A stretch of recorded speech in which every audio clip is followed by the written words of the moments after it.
Hello everybody, I'm Delegate Ken Plum. Welcome to our show, Virginia Report.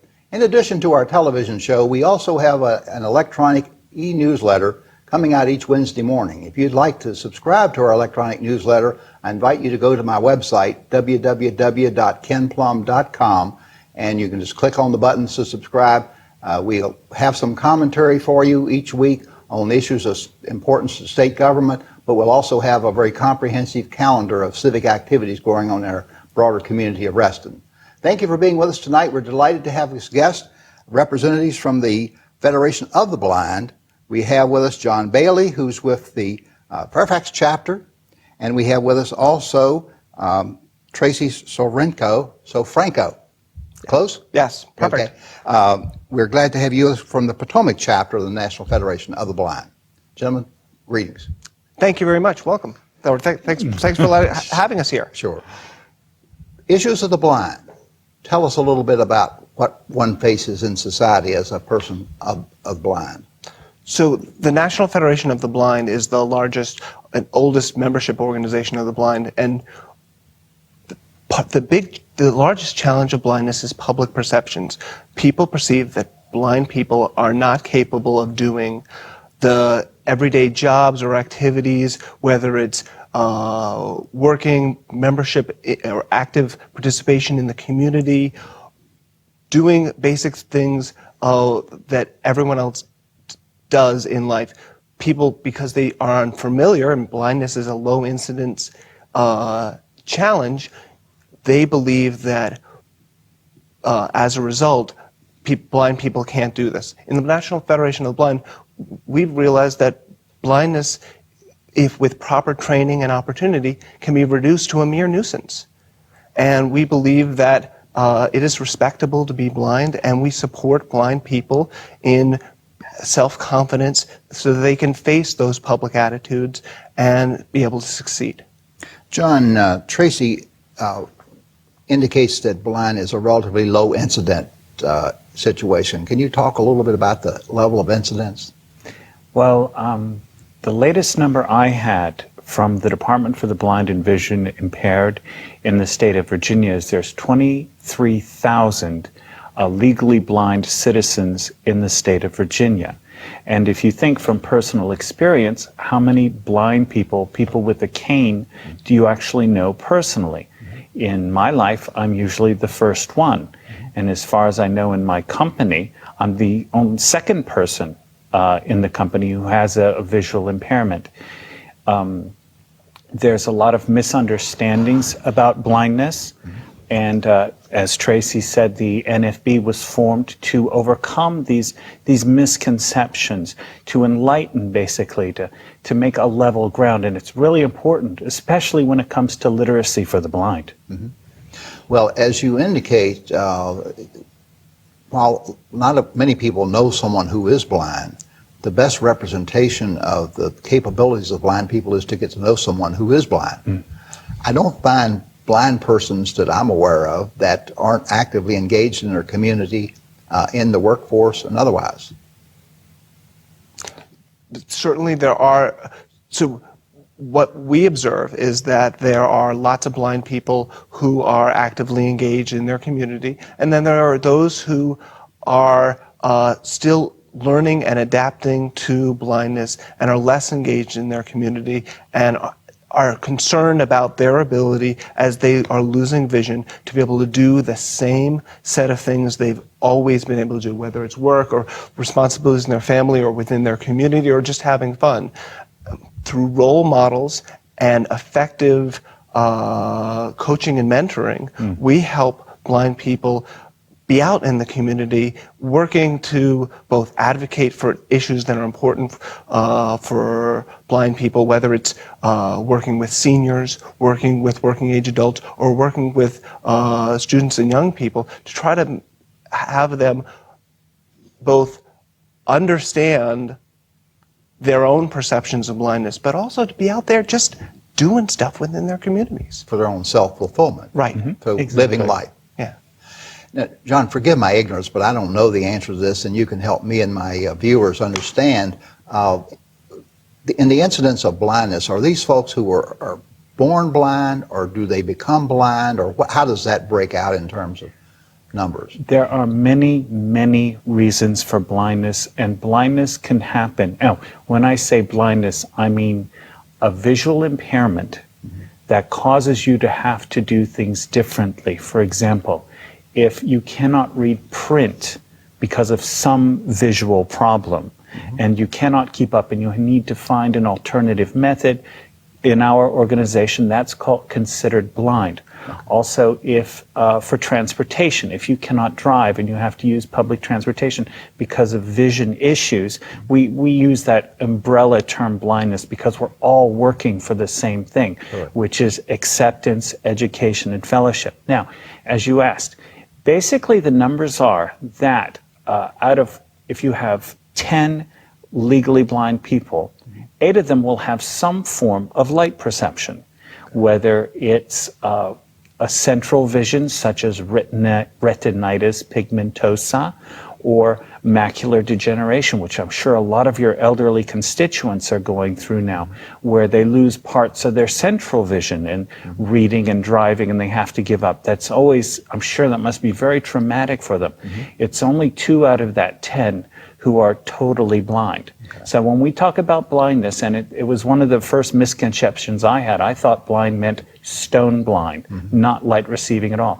But no, it's as diverse as any population. Surely.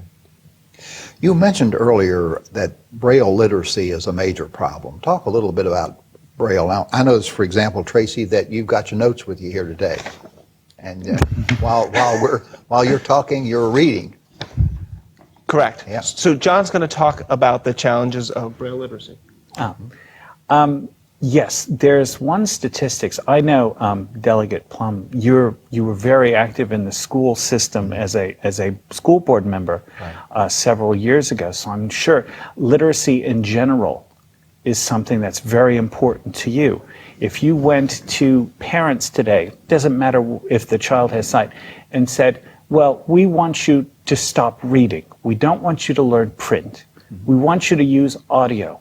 And by the way, we don't want you to start learning as young as possible. We want you to start learning maybe in your teens or something like that. You would know parents wouldn't put up with it because their children would be handicapped, and it would be on purpose. Unfortunately, that's the situation for legally blind children today. Several years ago, a few decades, Braille was a very important part of a blind child's education. It was reading and writing, but using a tactile form rather than a rented or printed form. Now, the trend has been to go towards audio, towards things recorded. Now, that's fine. They probably have a really outstanding vocabulary, have read a lot of the bestsellers, but do they know grammar?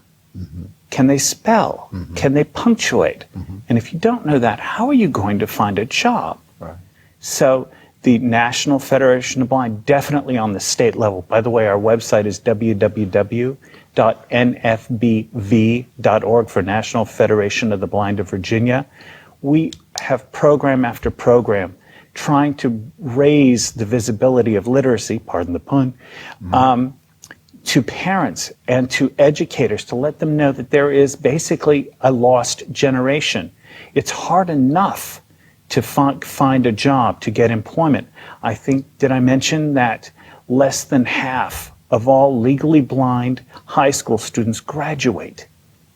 Now, today they talk about how important it is to have a college education, is almost a minimum education level of education to get a job, to be employed, to have a future. If you don't have a high school degree, odds are so much against you. And unfortunately, 50% of all high school blind kids that's their future. So the National Federation of Blind says that it is shown over decades and hundreds of years almost that Braille is one of the most efficient methods for learning to read and write, to understand grammar, to understand punctuation, to understand spelling. And a child who learns this young enough, it's one of those youth things. If you learn it young enough and work on it and are motivated to learn, a blind child can read Braille faster than a sighted person can read a book. Wow. It has the potential Right. for being that effective. And the National Federation of the Blind, like I said, on the chapter level, on the city level, really promotes programs. And we have a program coming up in just a few months. It's experimental. Virginia's leading the way in doing this in our country.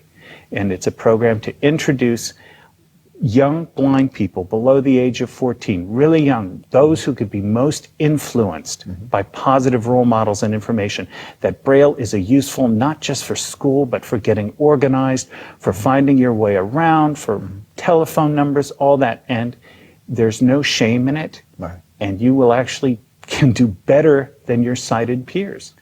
Now, having said all that, am I correct in my understanding that only about 10% of blind people know Braille? Depending upon the statistics, it can be as low as 6%, depending upon the organization. The Rehabilitation Services Administration says it's below 6%. But basically, yes, the emphasis has gone away from teaching Braille. Okay.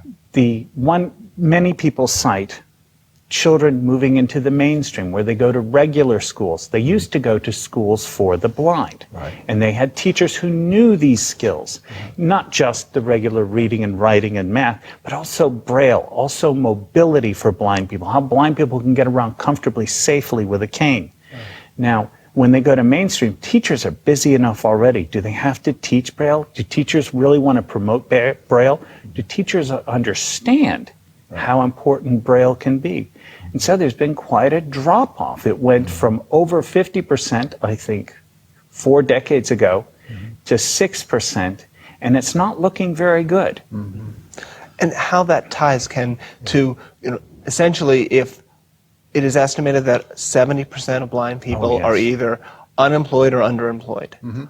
Of those who are employed, 90% know Braille. Okay. This is a direct correlation to their employment outcome. We want our kids to live full, productive, active lives where they're successful, working citizens. And to get that, Braille is one key for that success.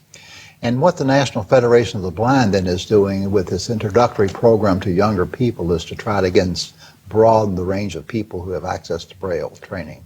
Correct. So what we're doing here in Virginia is called the Braille Enrichment Through Literacy and Learning Program. It is a 2-week immersion summer camp in Braille for elementary age and middle school students, where they focus on learning Braille in a fun, exciting environment. We connect them with positive role models, blind people who are in their community, working, doing things. So that oftentimes these are the first role models who are blind that the students and their parents are meeting. We focus on having them, introducing them, learning Braille, doing fun stuff, taking them to the store and using change to buy things, taking them on the metro and learning that they can comfortably use public transportation, bus and subway, to navigate the streets, providing them orientation and mobility cane training so that they can actually interact in their community.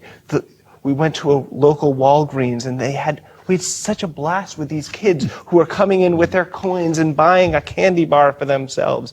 We had parents who never really thought beyond, how do I teach my kid basics, and to realizing maybe my kid at some point is going to move out of the house, live a full productive life, get a job, have a career, have a family. Yeah. The parents were very moved and developed a community amongst themselves where they were able to observe, wow, my kid is going to make it. Wow. And first you got to get the parents there and the kids there, and then the teachers to support and the school districts to support that success. And we provide that community that says you can do it. Being blind is okay, and you will live a full, active, productive life.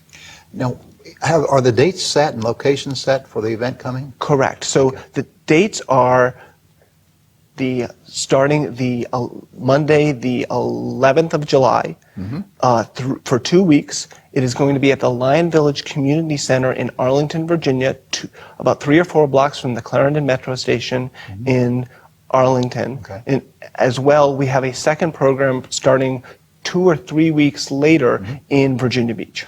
And so we simply go to your website, and it's www. nfbv.org, and there are details about the Braille program and application process. Students do not need to be currently learning Braille in any way, shape, or form. We are happy to take people who are getting their first introduction. We had students as young as preschoolers participating in the program. So we had last year we had students from 4 years old to 13 participating in the program, and our expectations is that there's a nominal fee. We provide them lunch. We have fun with them. The program runs from 9 to 4. Wonderful. Now, we'll take down that website because we'll want to refer to it again. It's www.nfbv.org. Correct. National Federation of the Blind, Virginia. Correct. .org. Okay. As you indicate, one of the difficulties has been as we've tried to mainstream children with special needs. That has, while it has had maybe a social aspect to it, it sometimes detracts from the special training that children need in particular programs like those of the blind. Right. So as the original model during the first half of the century was to have specialized schools for the blind, where blind students were in a boarding school setting and would come back on some weekends.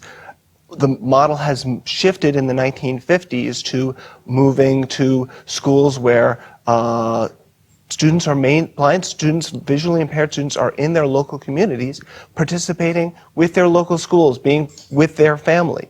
The difficulty has been providing Braille and other blindness skills education for these students, orientation and mobility and cane training. And one of the challenges is for disability programs in the schools, the state of Virginia provides funding to school districts to help them provide staffing for these programs. Unfortunately, the way that staffing model works, there's a model for staffing to ensure sufficient caseloads for those students for all disability groups based on a specific formula. But that formula doesn't apply for teachers for the blind. And as a result, there's been, for the past 20 plus years, a fixed number of teachers or funding for teachers for the blind in the state of Virginia, even though the population has grown in the past 20 years and the population of blind kids has grown. And the result is teachers in Virginia who are teachers for the blind, have caseloads across 1 or 2 counties of 30 to 40 kids. And as a result, those kids are getting Braille education once every 2 or 3 weeks for an hour. The teachers are spending their time driving throughout the school district trying to provide some amount of training for those students. And the students are not achieving the success they need to because they're only getting it a limited amount of time. As John mentioned, both John and I have elementary age kids. If we got reading skills for them once every 2 weeks, we would be in school boards' offices complaining about that, as would all parents. Right. But teachers, parents of blind children don't know that something else needs to be expected. One of the things that we're really pleased about is the Virginia General Assembly did realize this was a problem, that there should be parity, and it passed legislation saying there should be parity. But the funding hasn't come. Right. And so one of the things we're trying to work with our legislative leaders is how do we make that funding come so that we're able to provide reasonable caseloads so our blind students can succeed in Braille and orientation and mobility, so we can adjust those statistics John was mentioning and to make our community, give our blind children a real chance to succeed. Great. Now, as you indicate, one of the problems that we have is the public's understanding of blindness, and certainly your examples of living in the community and the kinds of contributions you can make to the community is important. Do you also do outreach to the National Federation of the Blind, to the sighted community with presentations, talks, programs? Do you do that sort of thing?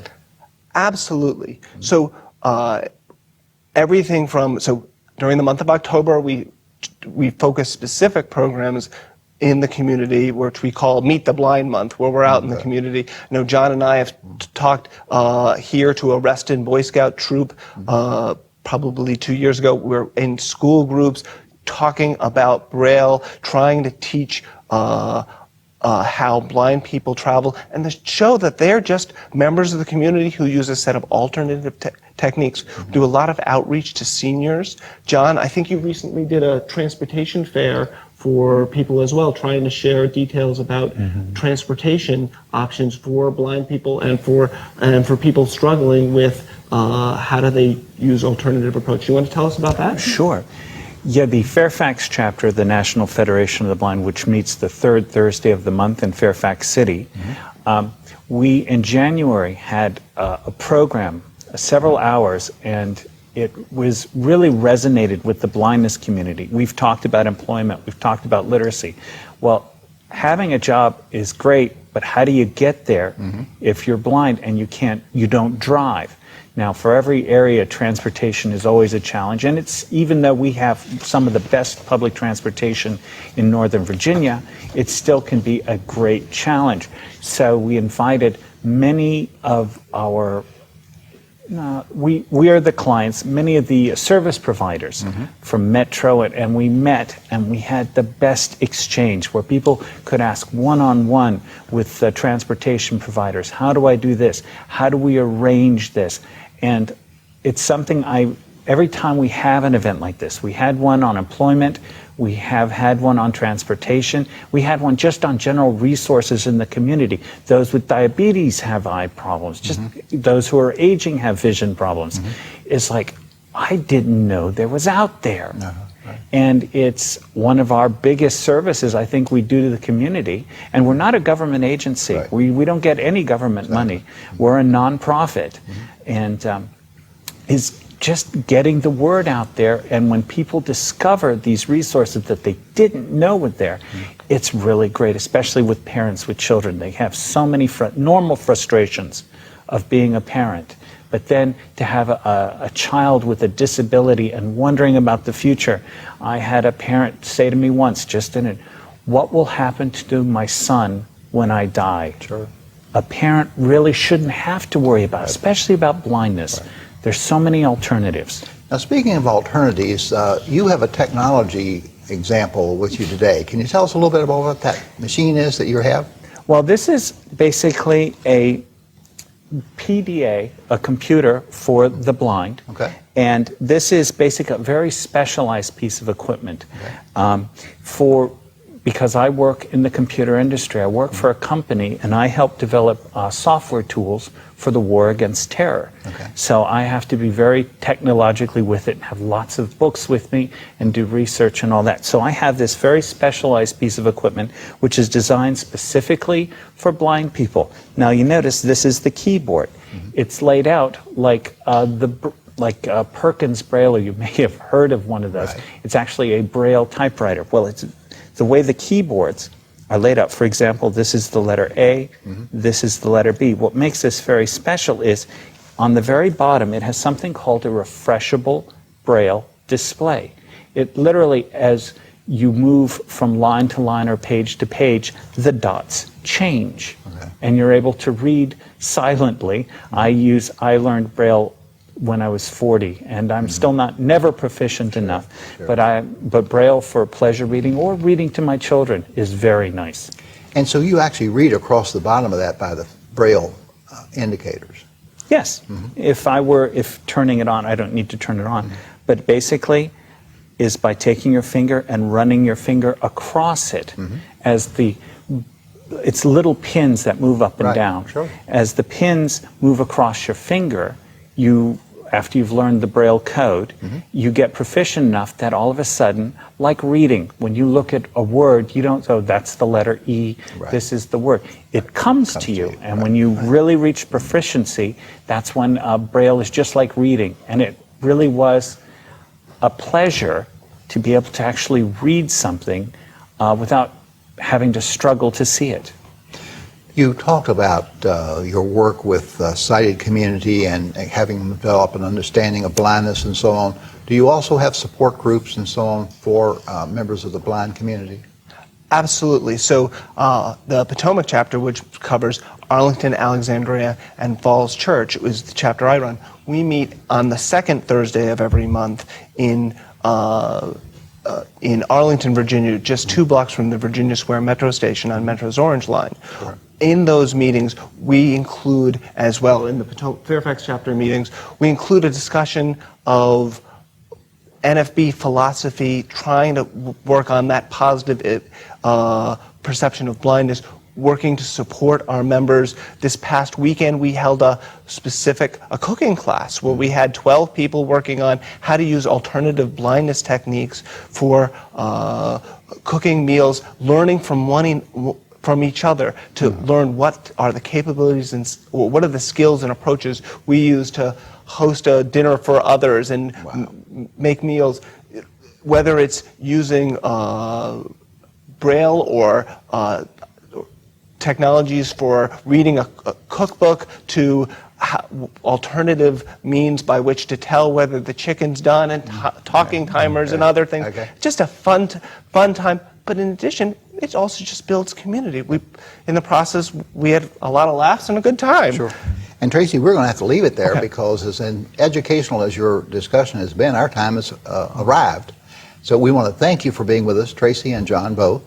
The National Federation of the Blind program has been very educational to me, and I know for our viewers as well, so thank you for joining us. Thank you very much. www.nfbv.org. There you go. He took the words right out of my mouth. www.nfbv,